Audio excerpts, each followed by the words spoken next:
के दिन बन सके एक बेलपत्र, उस बेलपत्र के मध्य भाग में बीच वाली पत्ती पर लाल चंदन और दोनों पत्तियों पर पीला चंदन, नीचे वाली दोनों पत्तियों पर पीला चंदन, बीच वाली पत्ती पर लाल चंदन और दोनों पत्तियों पर पीला चंदन।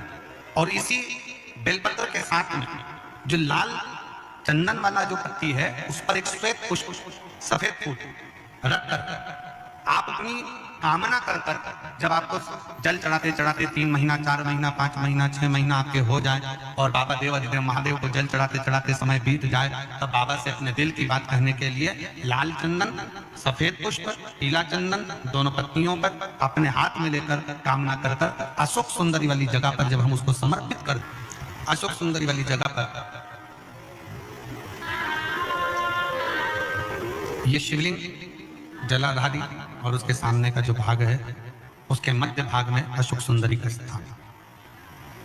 बस इसी स्थान पर बेलपत्र और श्वेत पुष्प, बीच वाली पत्ती पर लाल चंदन, आसपास की पत्तियों पर पीला चंदन और वो शिवलिंग के सम्मुख में जो अशोक सुंदरी का स्थान है वहां समर्पित कर उस स्थान।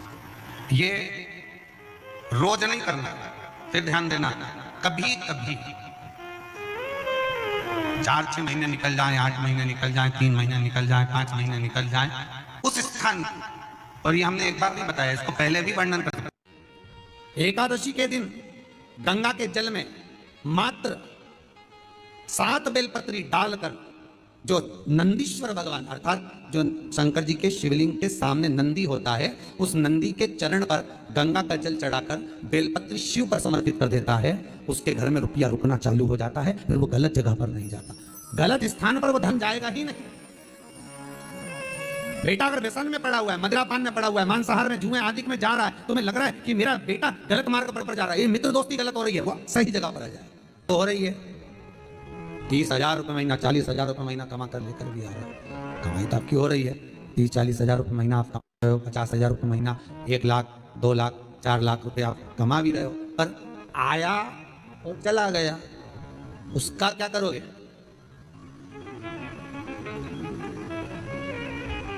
उसका करना क्या है?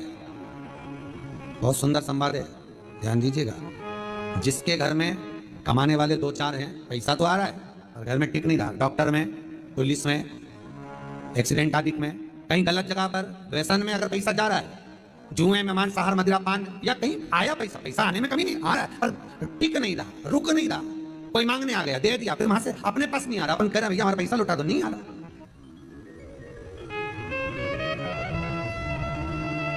करना एकादशी।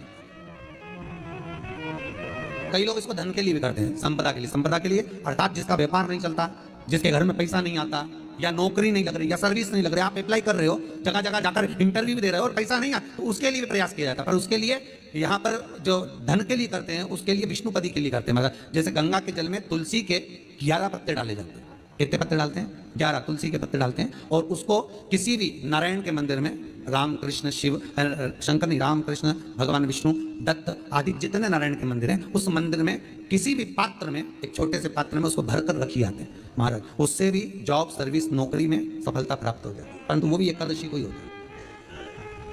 कुछ देर तक पात्र को रखा जाता है, फिर वही पात्र का जल किसी भी वृक्ष के नीचे डाल दिया जाता है, उससे भी नौकरी के लिए फायदा मिलता है। गंगा का जल कोई साधारण नहीं।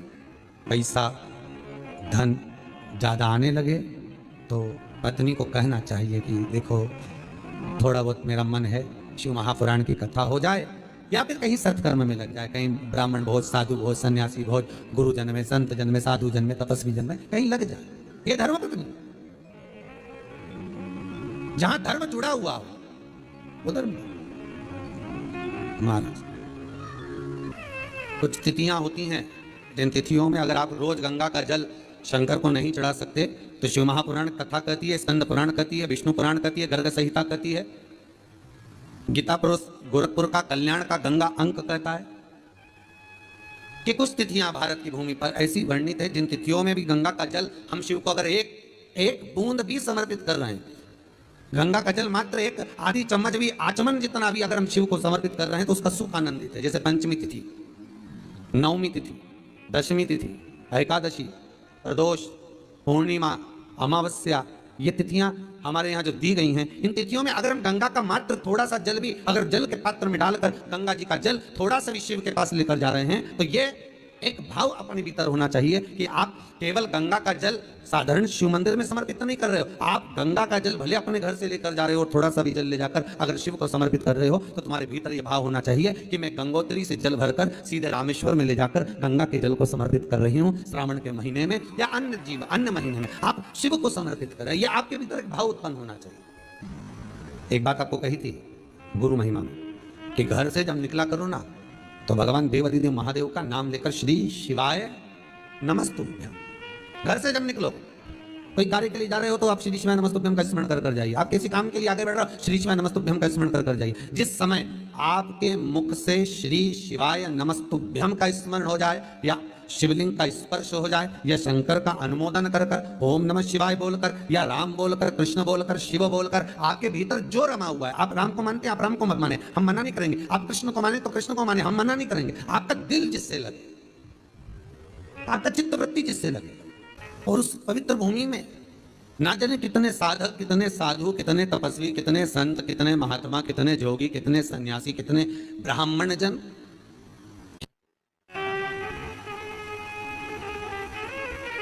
पवित्र भूमि, और उस पवित्र भूमि में ना जाने कितने साधक, कितने साधु, कितने तपस्वी, कितने संत, कितने महात्मा, कितने जोगी, कितने सन्यासी, कितने ब्राह्मण जन, कितने विद्वत जन इस भारत की भूमि पर भ्रमण करते रहते हैं, तब साधना करते रहते हैं, उपासना करते रहते हैं, मंत्र जाप स्मरण करते रहते हैं, और जब उनका मंत्र जाप का फल इस भूमि पर प्राप्त होता है तो यहाँ की जो रज है, यहाँ की जो धूल है, यहाँ की जो माटी है, वो सुख का अनुभव करा देती है, एक आनंद का अनुभव करा देती है। श्री भागीरथ बाबा गंगा जी को लेकर आए,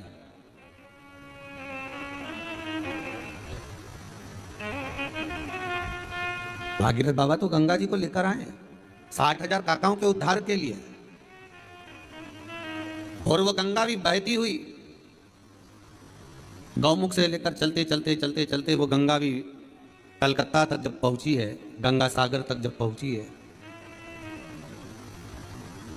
तो उसके घाट पर, उसके तट पर, गंगा महारानी के किनारे पर जितने भक्त, जितने साधु, जितने सन्यासी, जितने साधक, जितने उपासक, जितने जीव रह रहे हैं, ये गंगा उनका कल्याण कर रही है, और जो उसकी शरणागति में जा रहा है गंगा उसका उद्धार कर रही है। गंगा किसको संवारती है? किसी ने कहा कि प्राण छूटे और गंगा जी में ले जाकर अस्थियों को छोड़ दो तो गंगा मोक्ष देती है। विष्णु पुराण में, गर्ग संहिता में, देवी भागवत में, शिव महापुराण में, स्कंद पुराण में लिखे हैं कि गंगा जी ने शंकर जी से वर मांगा था कि मेरे जल में जब तक जीव की अस्थियां पड़ी रहेंगी तब तक वो जीवात्मा वैकुंठ का भोग भोगेगी।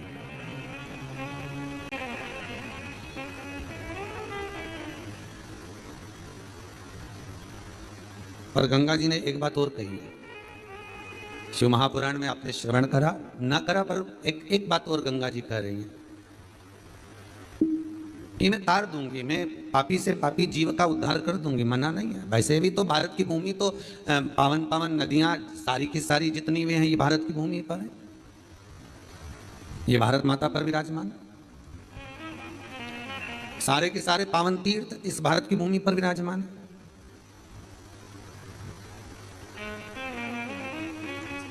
पुण्यमय नदियां, पुण्यमय तीर्थ, पुण्यमय तालाब, सरोवर जितने भी हैं ये सब इस भारत की भूमि पर हैं। गंगोत्री में आप लोग गए होंगे कई लोग गंगोत्री, बद्रीनाथ के जो 4 धाम हैं, यमुनोत्री, गंगोत्री, केदार और बद्रीनाथ। लेकिन शिव पुराण में कहा 3 तरह से मरे हुए व्यक्ति की गति नहीं है, उसको मोक्ष नहीं है। पहला पानी में डूब कर मरा हुआ, दूसरा सर्प के डसे से मरा हुआ, तीसरा स्त्री के हाथ से, नारी के हाथ से मरा हुआ है, इसकी गति नहीं है, मोक्ष नहीं है इसकी। इनकी गति केवल एक है, वो है शिव महापुराण की कथा। अगर कोई पानी में डूबकर मर भी गया है, उसके परिवार का, उसके कुल का व्यक्ति अगर एक बार शंकर की कथा भले यहाँ करना सुने, टीवी के सामने भी बैठकर सुन रहा है। एकादशी के दिन शंकर भगवान को चावल का दाना चढ़ाना चाहिए कि नहीं चाहिए? किसी ने पूछा कि चावल का दाना एकादशी पर भगवान शंकर को चढ़ा सकते हैं? चावल का दाना शंकर जी को चढ़ाते क्यों है, पहले तो वो समझ लो। बेलपत्री का तो महत्व आपको बार बार बताया कि बेलपत्री शिव जी को क्यों चढ़ाई जाती है, कहीं रोग के लिए, कहीं बीमारी के लिए, कहीं किस कार्य के लिए, कहीं कोई कार्य के लिए, कहीं कोई कार्य के लिए। चावल का दाना अगर हम शंकर भगवान को चढ़ा रहे तो क्यों चढ़ा रहे हैं, उसका कारण क्या है? चावल का दाना शिव को चढ़ाने का केवल एक कारण रहता है कि चावल को अक्षत कहते हैं। अक्षत का मतलब होता है अक्षय। अभी हमारे यहाँ एक तिथि आने वाली है, अक्षय तृतीया।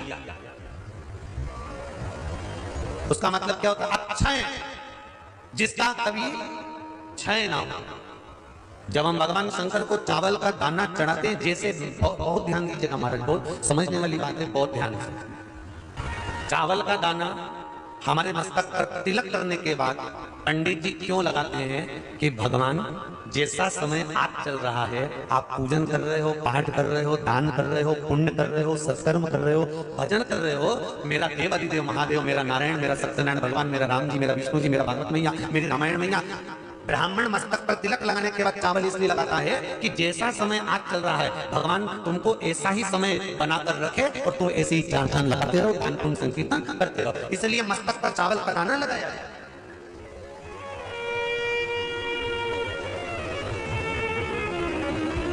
कोई मर जाता है,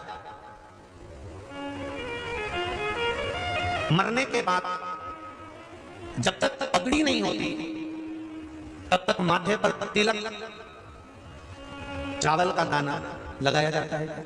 जम के बोलो जरा, नहीं लगाते। किसी पंडित जी से पूछो, ब्राह्मण देवता से पूछो, ब्राह्मण देवता ये कोई मर गया, और हमारा तो नियम है कि हम सिर पे तिलक लगाते हैं, चावल लगाते हैं, या पंडित जी से हम तिलक लगवाते हैं, मंदिर जाते हैं तो मंदिर में जाके तिलक लगवा के हम चावल का दाना लगवाते हैं। क्यों नहीं लगाते? उसका कारण क्या है? जब किसी के मरने के बाद 10 दिन तक, 12 दिन तक मस्तक पर तिलक क्यों नहीं लगाया जाता? 10-12 दिन तक माथे पर तिलक या चावल क्यों नहीं लगाया जाता? उसका कारण है कि ये जो समय आया है, तुम्हारे यहाँ जो कमी हुई है, तुम्हारे यहाँ कोई मर गया है, तुम्हारे यहाँ किसी के प्राण छूट गए हैं, तो ब्राह्मण इसलिए तिलक नहीं लगाता आपको, इसलिए चावल का दाना नहीं लगाता कि ऐसा दिन भगवान अब ना लाए, इसको अमर ना करे, इसको अक्षय ना करे, इसको प्रबल ना करे।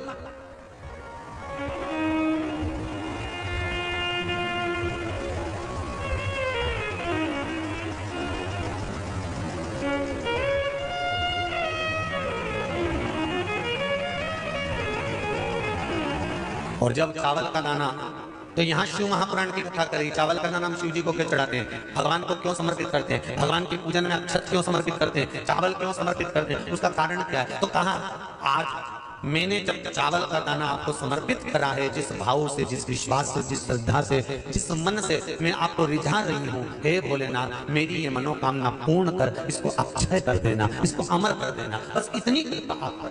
किसी ने पूछा एकादशी के दिन चावल चढ़ाए कि नहीं चढ़ाए, तो यहाँ तो सीधी सीधी बात है, बीमारी देखकर थोड़ी ना आती है कि नवरात्र चल रहे हैं कि सावन का सोमवार चल रहा है। बीमारी तो बीमारी। तुम चावल मत खाओ। तिरुपति कौन कौन गया? हाथ उठाओ। ठीक है। जगन्नाथ जी कौन कौन गया? हाथ उठाओ। हाँ ठीक है। द्वारका जी कौन कौन गया? हाथ उठाओ। ठीक है। बद्रीनाथ कौन कौन गया? हाथ उठाओ। ठीक है। एकादशी के दिन कभी तुम बद्रीनाथ चले जाओ, एकादशी के दिन तुम द्वारका चले जाओ, एकादशी के दिन तुम तिरुपति चले जाओ, एकादशी के दिन तुम जगन्नाथ चले जाओ, एकादशी के दिन तुम्हारी मर्जी पड़े भगवान के किसी धाम में चले जाओ और भगवान को भोग लगाओ और उनकी थाली को झांक कर देखना, उसमें चावल जरूर मिलेगा। उसमें ऐसा नहीं है कि चावल नहीं मिलेगा। बद्री नारायण में भगवान को चावल का भोग लगा हुआ मिलेगा, द्वारका में चावल का भोग लगा हुआ मिलेगा, आपको जगन्नाथ में चावल का भोग लगा हुआ मिलेगा, तिरुपति में मिलेगा, द्वारकाधीश में मिलेगा, नाथद्वारा में मिलेगा, सांवरिया सेठ में मिलेगा, काकरोली जी में मिलेगा। आप जहां जाओगे वहां पर एकादशी के दिन भगवान को चावल आएगा, क्योंकि भगवान के लिए परहेज नहीं है। जो काम में डूबा हुआ है, जो आसक्ति में डूबा हुआ है, जो लोभ में डूबा हुआ है, जो वासनाओं में डूबा हुआ है, जो तृष्णा में डूबा हुआ है, और जो माता के गर्भ से जन्म लिया, एकादशी के दिन चावल उसको नहीं खाना। अब हमारे यहाँ तो कहावत में कहते हैं, राम जी की जब स्तुति गाते हैं तो कहते हैं भय प्रगट आती है आप लोगों को? एक लाइन आती होगी, गाओ जरा। भय प्रगट दीन कौशल्या। अब रामचरितमानस में कहा भय प्रगट कृपाला। प्रगट मतलब एकदम सामने आ गए। यहां लिखा है बेदा भय लाला। अगर तुलसीदास जी लिखते तो जन्म लिया होता राम जी ने तो तुलसीदास बाबा लिख देते कि बेदा भय, माता के गर्भ से इनका जन्म हो। नहीं नहीं नहीं, यहाँ कहा भय प्रगट कृपाला कौशल्या। कौन है? सबसे पहले एकादशी का व्रत किसने रखा था?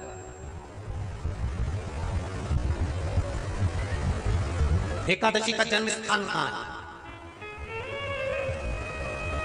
दुनिया के लोग बहुत प्रश्न करते हैं, राम जी अयोध्या में हुए थे, भगवान कृष्ण मथुरा में हुए थे, तो एकादशी कहां हुई थी? तो उसको बताना तो पड़ेगा कहां हुई थी।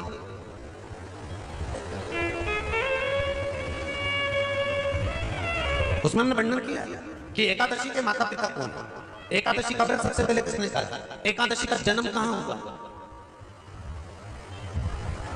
एकादशी को क्यों चावल नहीं खाते, एकादशी के दूसरे दिन चावल का दाना खाना क्यों जरूरी है।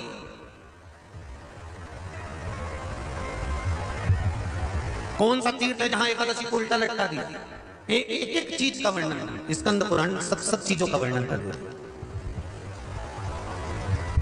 करते।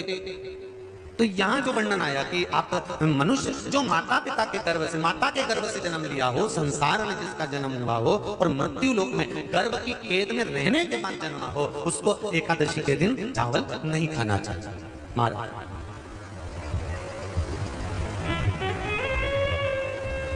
पर यहां शास्त्र ये नहीं कहता कि भगवान को चावल नहीं चढ़ाना चाहिए। यहां शास्त्र कहता है आप शिव जी को चाहे एकादशी हो, चाहे द्वादशी हो, चाहे प्रदोष हो, चाहे पूर्णिमा हो, चाहे अमावस्या हो, चावल का दाना आप भगवान शिव को समर्पित कर सकते हो और ज्यादा नहीं। शंकर कभी ये नहीं कहते कि मुझे बहुत सारा चढ़ा। शंकर जी की कथा कहती है कितना, मात्र एक चावल का दाना। हम तो उनसे भी कहेंगे जो लोग कहते हैं ना कि हम आज हमारा सावन का महीना है तो आज हमें भगवान को 1.25 लाख बेलपत्र चढ़ाएंगे, तो कोई कहता हम 1000 बेलपत्र चढ़ाएंगे, तो कोई के हम 5000 चढ़ाएंगे, कोई के हम 50,000 चढ़ाएंगे। मेरा निवेदन केवल इतना है, तुम तो एक चढ़ा। और ये भी जरूरी नहीं है एक बेलपत्र भी कब चढ़ाई जाती है शंकर भगवान को, जब तुमने किसी एक बेलपत्र का पेड़ लगाया होगा और वो पेड़ बड़ा हो गया होगा, तब तुम हकदार बनते हो कि किसी के पेड़ की बेलपत्र तोड़कर शिव को चढ़ाई जाए। कोई व्यापार, कोई दुकान, कोई फैक्ट्री आपकी ठीक नहीं चल रही है, आप ठेला लगा रहे हो, सब्जी की दुकान लगा रहे हो, कोई दुकान खोलकर बैठे हो, कोई फैक्ट्री लगाकर बैठे हो, कोई व्यापार कर रहे हो और उस व्यापार में तुम्हें आनंद नहीं आ रहा, बहुत तकलीफ चल रही है, बहुत तकलीफ, सब कुछ करके देख लिया पर वो तकलीफ मिटी नहीं रही। तो थोड़े दिन, थोड़े समय किसी भी शंकर के मंदिर में बटकेश्वर महादेव के नाम से एक बेलपत्र चढ़ाने का तरीका जरा समझ लेंगे। आप अगर जिस दिशा में खड़े हो, अगर आप शंकर के शिवलिंग के इधर हो तो बेलपत्री का डंडी का मुख आपकी ओर होना चाहिए। आप इधर हो तो डंडी का मुख उधर हो, आप उधर हो तो डंडी का मुख उधर हो, आप इधर हैं तो डंडी का मुख इधर हो।